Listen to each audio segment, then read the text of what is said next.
الحمد لله نحمده ونستعينه ونستغفره ونعوذ بالله من شرور أنفسنا ومن سيئات أعمالنا من يهدي الله فلا مضل له ومن يضلل فلا هادي له أشهد أن لا إله إلا الله وحده لا شريك له وأشهد أن محمدا عبده ورسوله يا أيها الذين آمنوا اتقوا الله وقولوا قولا سديدا يصلح لكم أعمالكم ويغفر لكم ذنوبكم ومن يطع الله ورسوله فقد فاز فوزا عظيما. أما بعد، سلام إخوائي قورتان ليبي ميواناني مالي إخوة، السلام عليكم ورحمة الله وبركاته.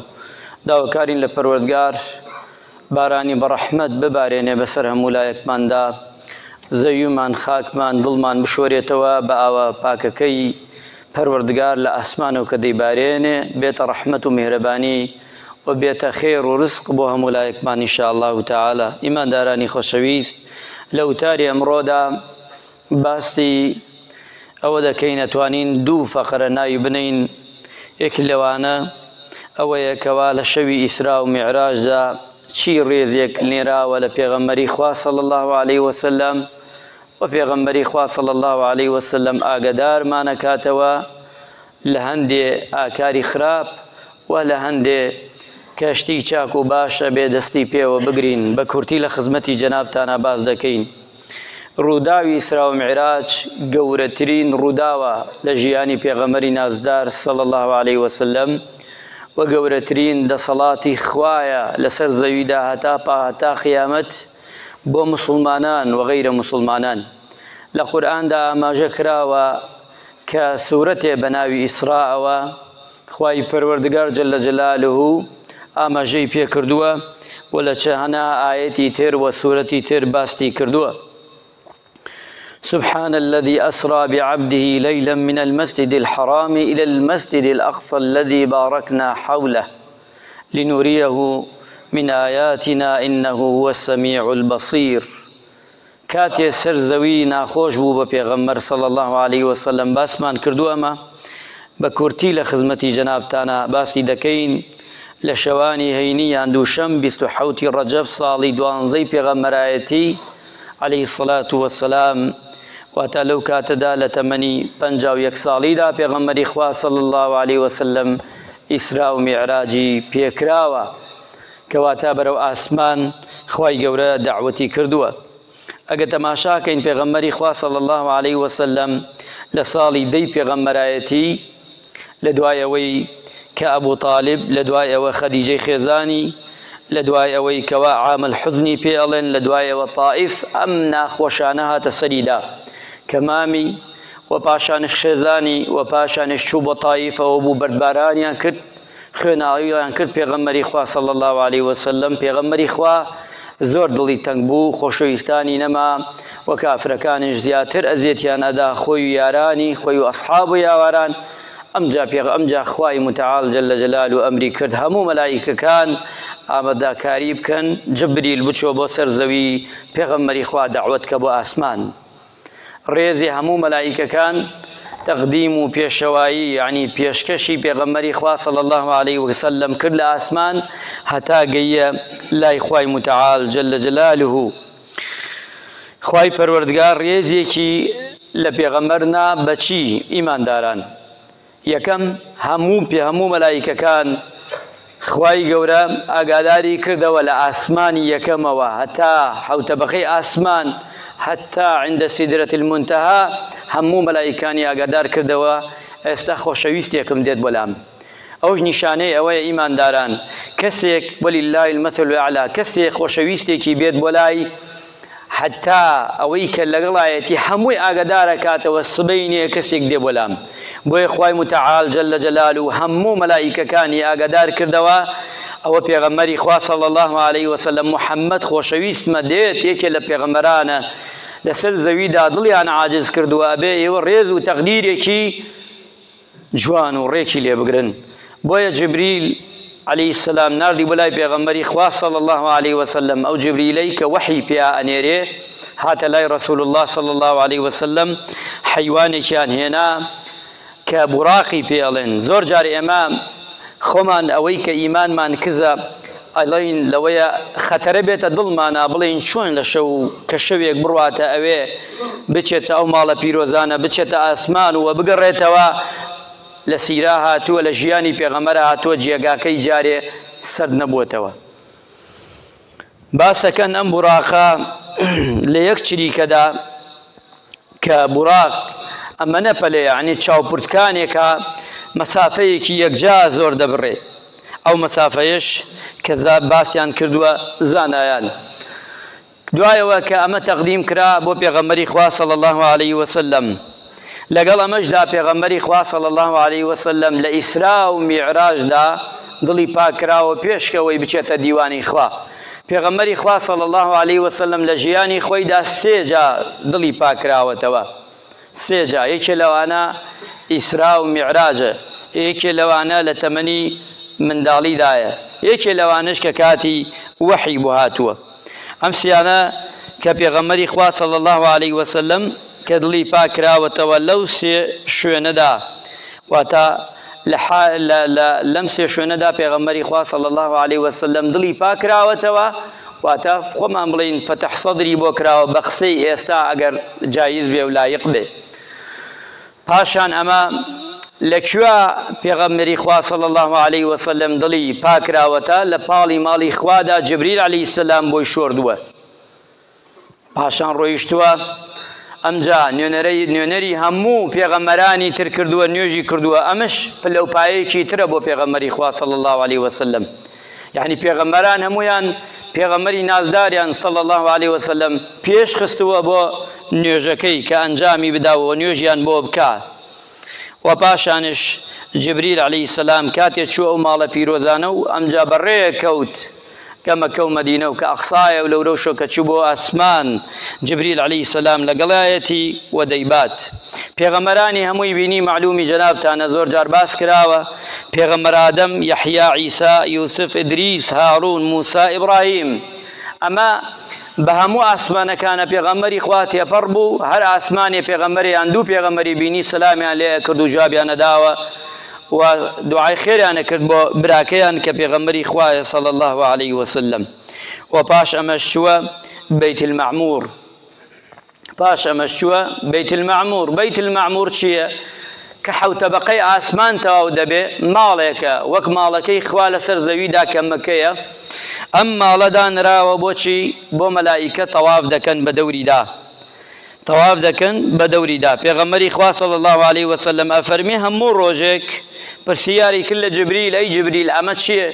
وتی ئەمە ماڵێکە مەلائیکەکان تەواف دەکەن.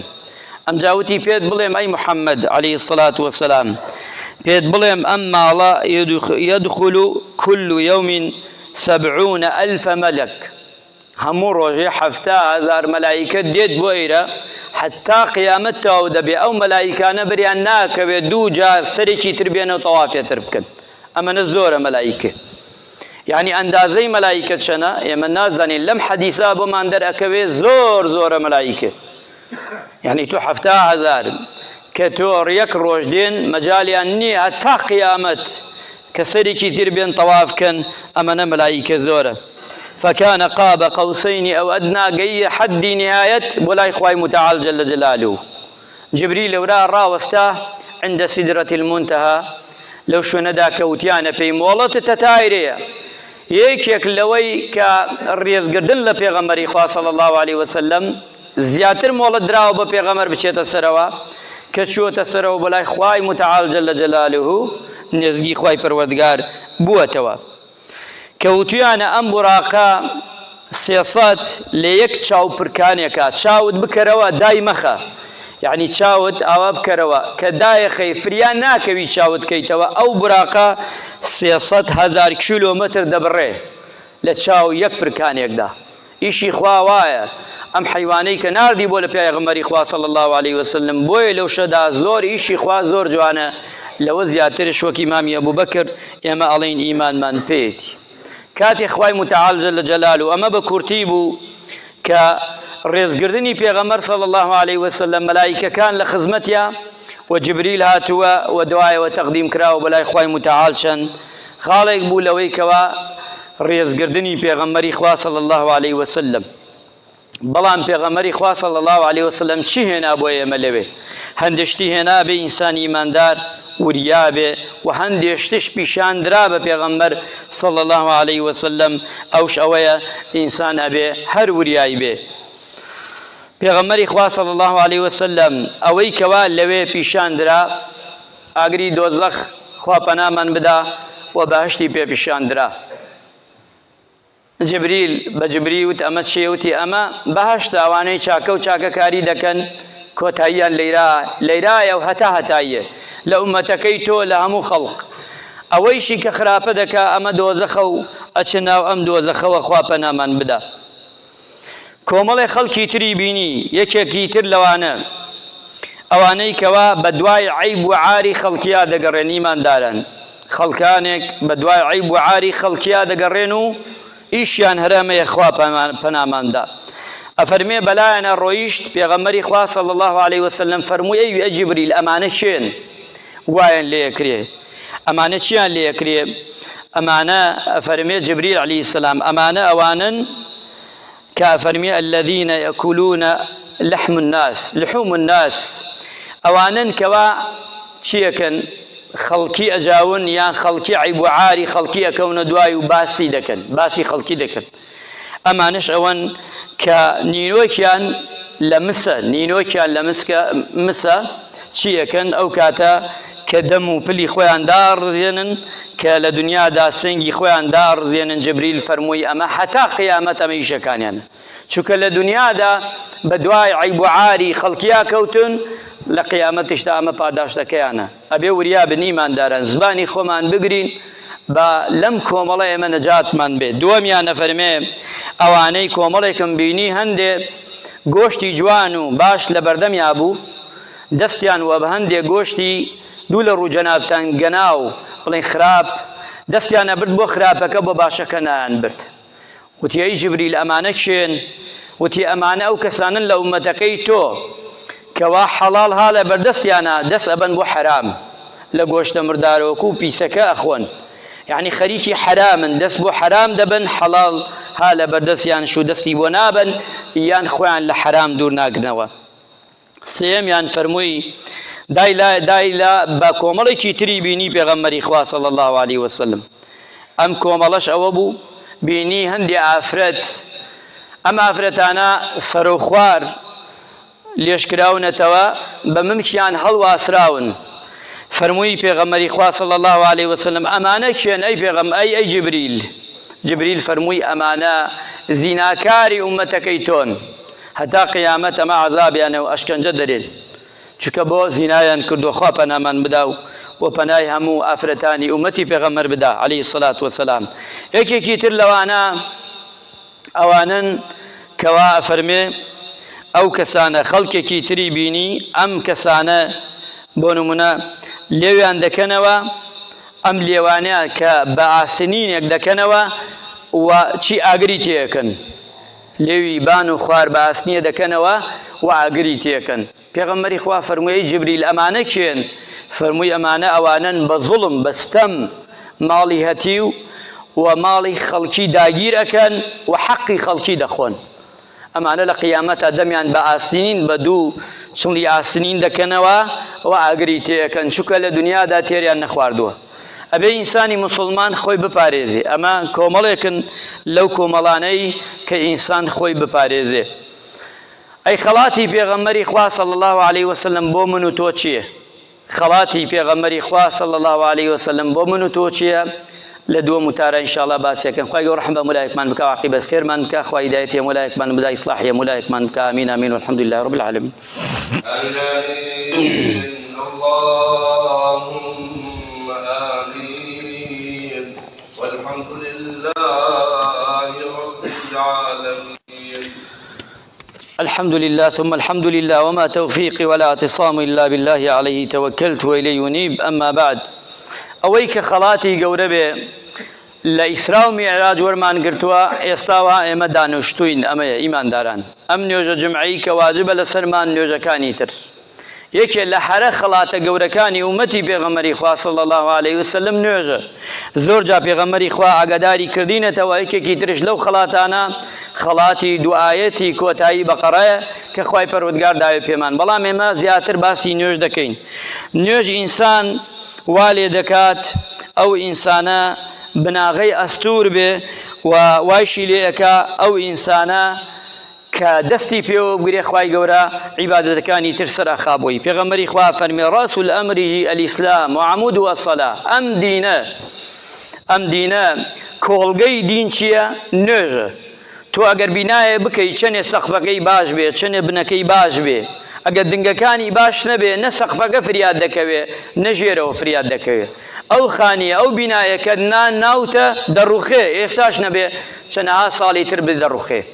بۆیە ئێمەش ئەبێ بزانین عەمود و ئەوەی ڕامان دەگرێن نوێژە. ئەگەر نوێژەکە چاک بوو باش بوو لە ناو قەبردا باش جواب دەدەیتەوە و لە دوای قەبرش هەر باش جواب دەدەیتەوە. بەڵام وریابە ئەگەر نوێژەکەت خراپ بوو کەم تەرخەم بووی لە نوێژی فەرزەکان بزات، چونکە محاسبەی سەرەکی لە فەرزەکانە، سونەتەکانش بۆ پڕکردنەوەی فەرزەکانە. ئەگەر وا نەبوو خوا پەنامان بدا هەل لە ناو قەبرەکانیە لێتە قەومێ کاتێ جێ دەیلن بە تەنیامێ لێت بپرسن. خوای گەورە حساب و کتابەکاتەوە دوای پرسیارەکان زبانت دێتە یەک، لاڵ دەبی لاڵ، ناتوانانی جوابی مەلایکان بدەیتەوە چونکە کردەوە چاکەکانت لە حەقی خۆیدا جوان جێبەجێ نەکردووە. لە ساحەی مەحشەردا کاتێک کتابەکەت دەکەنەوە سجلەکەت 99 سجلە دەیکەنەوە، یەکێ لەوانە چییە؟ یەکەم تاو خوای گەورە فەرمێ دەستی پێ بکەن و حسابی بەندەکە و عەبدەکەم بکەن نوێژەکانێتی. بزان تەواوە. ئەگەر نوێژەکانت تەواو بوو پێغەمبەری خوا فەرمی ئەو دوای بە ئیزنی خوا تەواو دەبێ. هەرچیەکەن ئامان 100 ئامان نوێژەکانتان نەفەوتێ. نوێژ نایە بفەوتێ بە هیچ شێوێ. نوێژ نەکردن نییە لە دینە، لە دینی ئیسلامدا نوێژ نەکردن نییە. توانیت بیکە بە پێوە، نەتوانی دانیشتن، نەتوانی هەڵاژەی، نەتوانی سەر بجوولێنە، نەتوانی چاو بجوولێنە، نەتوانی دڵ بجوولێنە، گەری هەر بیکەی. نوێژ نەکردن نییە لە ئیسلامدا ئیلا مەعادا چەند مەرجێک نەبێ ئەو ئینسانە ئاگای لە خۆی نەبێ ژیانی تێک بچێەوە شتێکی ترە. وریا بە نوێژەکەت نەفەوتێ. دووەمیانەوەیە نوێژ ئەبێتە مای ئەوەی حرام خواردن و حەڵاڵ خواردن. ئەبێ ئینسان وریا بێ ئەوەی کە نوێژ ئەبێتە نور عەفو ئەوەی دووەم کە دێت لەسەری نورێک لە ڕۆژی قیامەتە ئەداتێ و نورێکش کەچی لە دنیادا خوای متعال جل جلاله دەداتێ. سێمیانەوەیە بێتە کەفارەتی گوناح ئیمانداران. پێغەمبەری خوا صلی الله علیه وسلم فەرمووی ئەی ئەصحاب یاوەران هەر ماڵێک لە بەردەمیان جۆگەیە بێ 5 وەختە خۆی هەڵشبێنێ لەو جۆگەیە، خۆی بشۆرێ، دەستی بشۆرێ، دەمچاوی بشۆرێ، بێتە ئەیلاوەیەکی پێمێنێ پیسی وتیان نەی پێغەمبەری خوا وتی ئەم نوێژە وایە، ئەم نوێژە وایە. واتا 5 وەختە نوێژ دەکەی گوناحەکانی لە بەینا سفر دەبێتەوە. بەس مانای ئەوە نییە تۆ نوێژ بکە و گوناح بکە. مەبەستمان ئەمە نییە. مەبەستمانەوەیە ئەتپارێزێ. سێمیانەوەیە نوێژ باوەڕە و نوێژ واد لێ دەکا پلە و پایەت بەرز دەکاتەوە. پێغەمبەری خوا فەرمیار کەسە یەک سوژدە بەرێ بۆ خوا، سوژدەیەک نەک نوێژێ بکە، یەک سوژدەیە بۆ خوا بەرێ. پێغەمبەری خوا فەرمی عەلەیهی سەڵات وەسەلام ئەم کەسە لای خوای پەروەردگار و خێرێکی بۆ دەنووسێ و شەڕێکی بۆ سڕێتەوە و دەرەجەیە بەرز دەکرێتەوە بەرەو ئاسمان. دەرەجەیە نێوانی ئاسمان و زەویە و دەرەجەیەکیشی لە خراپە دوور ئەکەوێتەوە. کابرای هاتە خزمەتی پێغەمبەری خوا زۆر جارەمە پرسیاری هەموو لایەکمانە. وتیانەی پێغەمبەری خوا فڵان کەس نوێژەکە بەس دزیەکە. ئەهان تەماشاکە ئەمڕۆ ئەم پرسیارە لای ئێمە وەلای ئەو کەسانش کە بێدینن بۆی نوێژ کاڵکەنەوە لە دڵمانە، بۆی سادمانکەنەوە نوێژێ کوورە کاکە نوێژێ چی قیمەتی ئەگەر نوێژکەی و خراپە بکەی. ئەم سەحاباتە خزمەتی ڕەسوول الله صلی الله علیه وسلم و فەرمووی پێغەمبەری خوا صلی الله علیه وسلم کابرا نوێژەکە بەس دزیەکە، کابرا نوێژەکە قۆڵە بڕێ، کابرا نوێژەکە دوو لە ڕوو جەنابتان درۆکە. پێغەمبەری خوا صلی الله علیه وسلم نەی فەرموو با نوێژ نەکە، نەی فەرمووش نوێژ بکە و ئەوە بکە، ڕێگا چارەیەکی دانا بۆ ئەو بۆ ئێمەش بۆ هەمومان. فەرمووی با هەر نوێژەکەی بکە، ئەو نوێژە وای لێ دەکا ئەو خراپە ئەمڕۆ نەبێ سبەی دوو سبەی هەر ئەو خراپەی پێتەرکەکە. ئەگەر نوێژەکەی بە ئیمانێکی سادقانە و ڕازگۆیانە بۆ خوا بکە کەواتە هەر پەشیمانە بێتەوە لەو خراپە.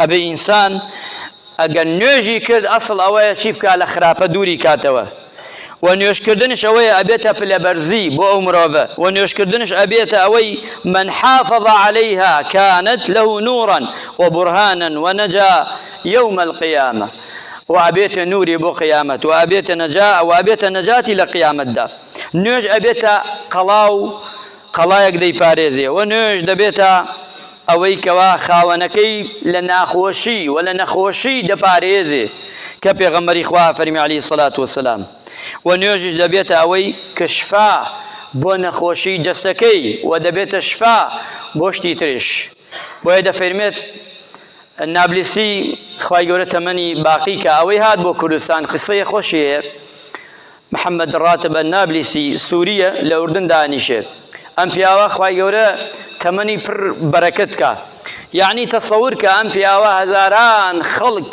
هەزاران مەلاین کەس حەز دەکا بگێتە لای یان گوێی لێ بگری قسەکانی ئەمەنە شیرینە واللهی قسە ئەکا حەز ئەەکەی بەس گوێی لێ بگری ئەو ئاەتانە تەفسیرەکەی وا ئەزانی قورئانێکی تر هاتووە ئەل تازە تۆ ئیبیسی ئەم ئاەتانە ئەمەنە بە جوانی تەفسیریەکە ئەمەنە بە جوانی شی ئەکاتەوە و قورئانە ئەم پیاوە تەمەنێکی زۆریە ئێمە بگەین ئەو تەمەنە هەر ناتوانین قسە بکەین تااقەتمان نییە بڕۆینە ڕێوە 79 ساڵ 89 ساڵ شتێ وایە تەماشاکە ئەم پیاوە فەرمی ئافرەتێک بوو نەخۆشی بوو ئەم ئافرەتە هەرچی نەخۆشی هەرچی زۆر دکتۆری کرد بەڵام عیلاجی نەبوو دوایەوە وتیان پێی کە دەمریتۆ دوایی گەڕاوە زۆر نوێژی کرد و زۆر پاڕاوە لە خوا بۆی خوا شفای بدا ئەو نەخۆشیەی و ئەو نەخۆشیە خراپەی لێ دوور کاتەوە ئەڵێ دوای ماوەی گەڕاوەوە کە نوێژی کرد و نوێژێکی زۆر گەڕاو بەلای دکتۆرەکان وتیان تۆ ئەو ئافرەتەی لە پێشی ئێستا هاتووی تۆ نەخۆشی لە گیانتان نەماوە تۆ بڕوان ناکەین ئێمە ئەو ئافرەتە بووین سەبەب و هۆکارمان پێ بڵێ ئەم دکتۆرە ئاڵێ ئەمە دکتۆرێک نەبووە موسڵمان بێ لە ئەوروپا بووە بەڵام ئەم دکتۆرە ئەڵێت پێی ئەڵێ ئافرەت پێمان بڵێ ئەمە چی وای کردووتی نوێژەکانە من نوێژ دەکەم بخوا ئەو دکتۆرەش لە دەستی ئەو ئیمانی هێناوە کەواتە نوێژەکانمان ئەبێ خەڵاتی خوایە بۆ ئێمە ئەبێ جوان دەستی پێوە بگرین لەوانەش خۆمان بپارێزین خوای گەورە ڕەحم بە هەموو لایەکمان بکە ئین الله و مەلائکەتهو یصلون علی النبی یا ئەیها الذین